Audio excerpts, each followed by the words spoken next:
Okay, this is a quick test on on Avengers Infinity War. I'll just give some quick thoughts just for the test. Maybe this will be usable in the final take. This was a very polarizing film in the best possible way. It's very, I don't often get to see a superhero movie where I didn't feel like I was watching a villain of the week. I felt like I was watching a villain who was truly intimidating and someone who actually posed a real threat to the characters in the film and actually, sort of like The Empire Strikes Back, accomplishes his mission. And that was a really interesting thing to see.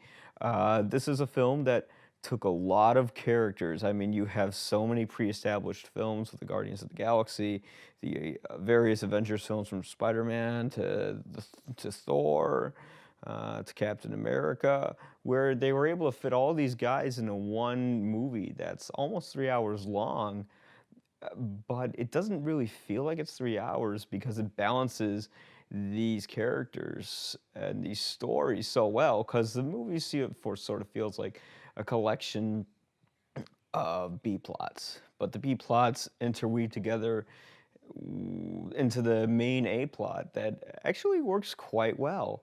And because of that, I was pleasantly surprised with um, how well the structure worked. The Russo brothers decided to make an Avengers film that is very much different than the other Avengers film. This is the Russo brothers' attempt at an art film.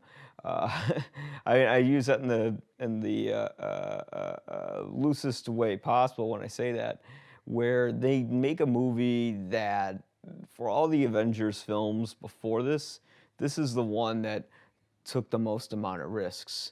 And it doesn't sort of play it safe for the audience. It doesn't say, well, we're going to give you your big hero movie moment and everything's going to be okay and everyone's going to be happy. No, this is a film where things don't work out for our heroes and things go very wrong. It's hard to talk about this film, like I guess any other film, without getting into spoilers, but I guess what I can say regarding spoilers is um, don't come into this film expecting a feel-good Avengers film. This one really is as dark as the advertising displays the film to be. And, there are a lot of films, let's say, where, and this will be a little spoilery, but surprisingly not too spoilery. If you don't want to hear anything at all, don't even watch this review, where main characters die, but it doesn't feel like it's tacky or or played up to some sort of ridiculous extent. It's not like X-Men Days of the Future. I'm sorry. It's not like X-Men The Last Stand, where there was a lot of characters we haven't seen before in that film, and then characters that we loved who were killed off sort of in the most insulting way possible, where it felt like the director didn't have a lot of love or care for these characters and decided to axe them for cheap dramatic thrills. And yeah, there's some critics out there who certainly feel like, well, this movie certainly does that. It kills them knowing that it's going to bring them back and that this is definitely a movie made for cheap thrills as a cheap, sort of cynical way to get you to pay your money for the next film. But this is a movie that takes its chances, and because we got to know all these characters from like the 10 years since the Avengers came out, we got to know the Guardians of the Galaxy. We got to know Captain America. We got to know Thor. We even got to know the Hulk, even as a side character. It was great. We got to know Iron Man, all these, and Spider-Man, all these characters we actually got to know, and we already have an emotional investment in them. It's not like the Justice League where it's resetting up these characters or just introducing them for the first time, or Batman versus Superman or Suicide Squad, where it's like, oh, here's all these new characters, and now you got to follow this story, and here it is.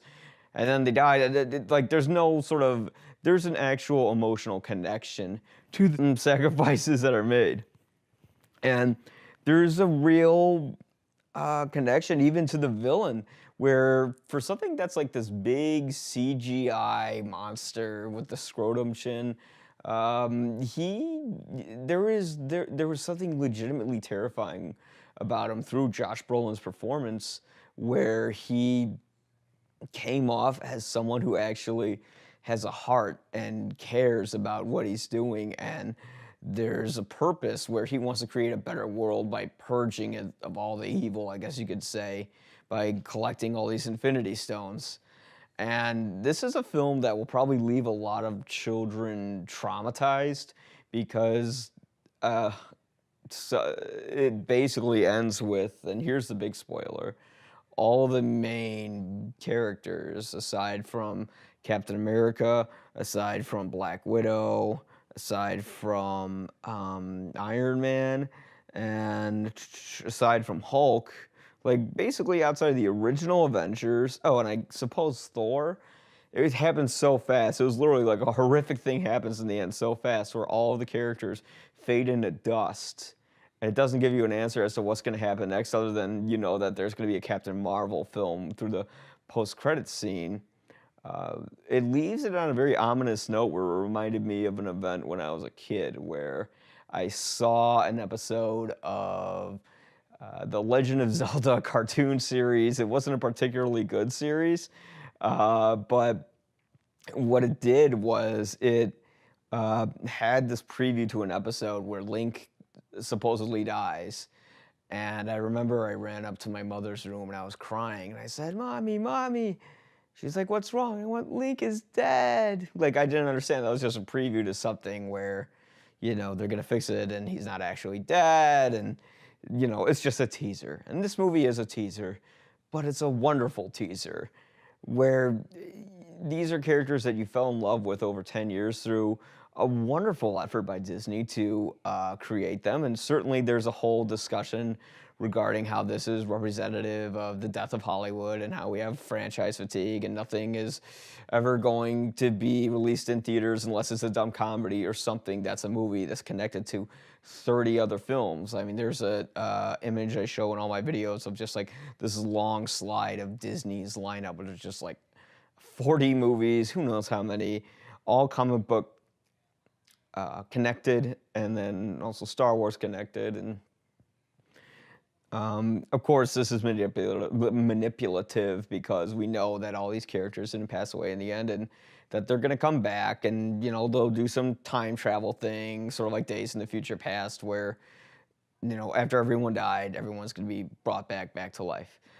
This movie certainly incited a lot of big responses, but the thing that I really liked about this film was that I've seen so many critics, who are top of the line critics who are absolutely saying how this movie is just a cheap gimmick to make people see the sequel, relating to its ending and how it's structurally all over the place and all that, which I don't agree with, as I stated before, because of how they set up all these other characters in the other movies, which are actually legitimately good films.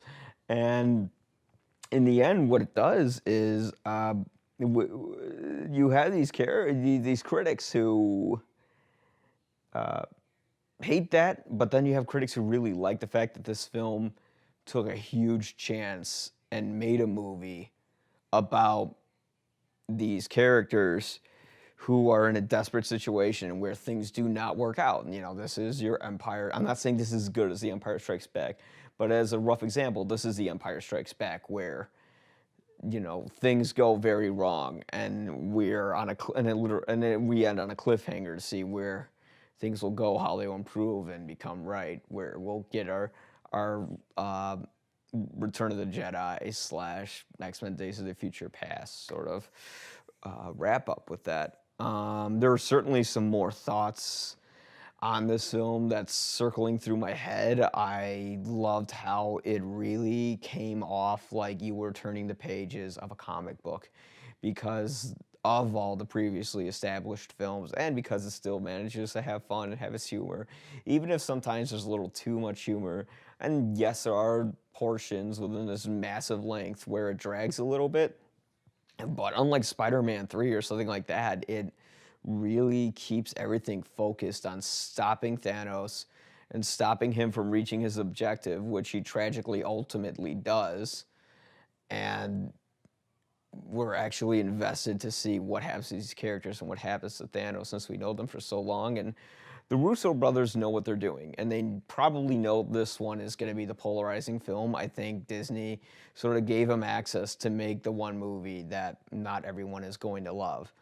But, you know, they also know a lot of people will probably be really anxious to see what the next one will be. And just looking at an early article I saw this morning, the film, I think, already surpassed The Last Jedi in terms of its box office, but we'll see since this is such a movie that will separate audiences' opinions, how it will sort of continue on the second weekend because it's so polarizing.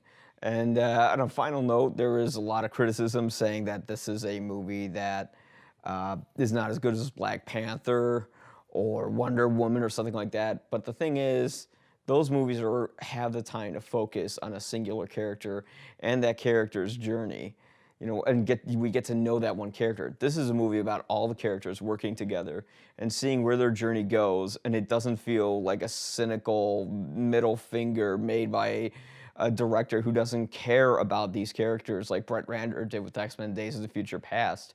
It's a film that will definitely question your, I guess, how frustrated you'll get. But it's also one that I think once the second film comes out, and if it does a good job, will greatly reward you for seeing this movie. So Avengers Infinity War, this was a film that I went into kind of not really caring about where these movies were going to go. And now that I walked out of this film pleasantly surprised with how many big chances it takes, I'm pleasantly surprised with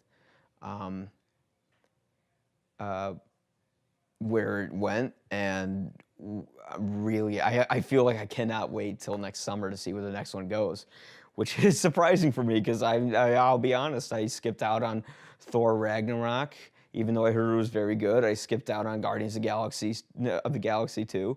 I skipped out on Suicide Squad, on all those because I said, well, this is just the same bullshit.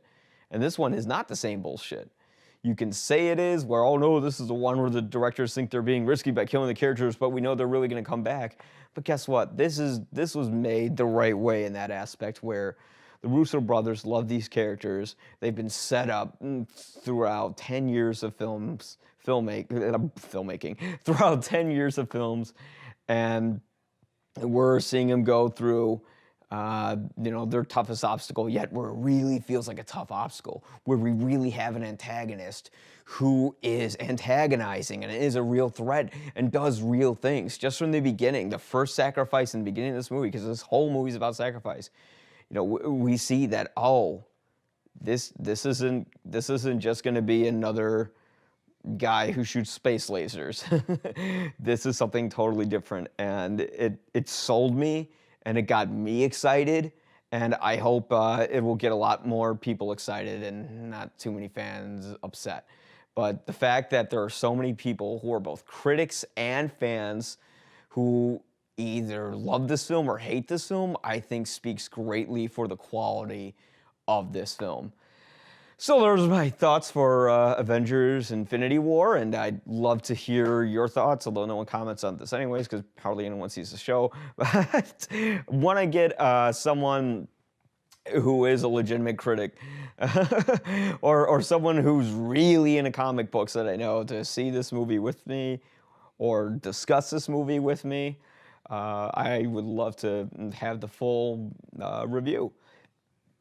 Having said that, thanks so much for watching this, and hopefully you'll probably agree with me. Avengers Infinity War, highly recommended. Whether you get angry at it or you feel the same way I do, where you go, wow, those Russo brothers really put their faith in the audience, and that's commendable. Okay, well, I guess we'll see what happens in Infinity War Part 2. See you guys.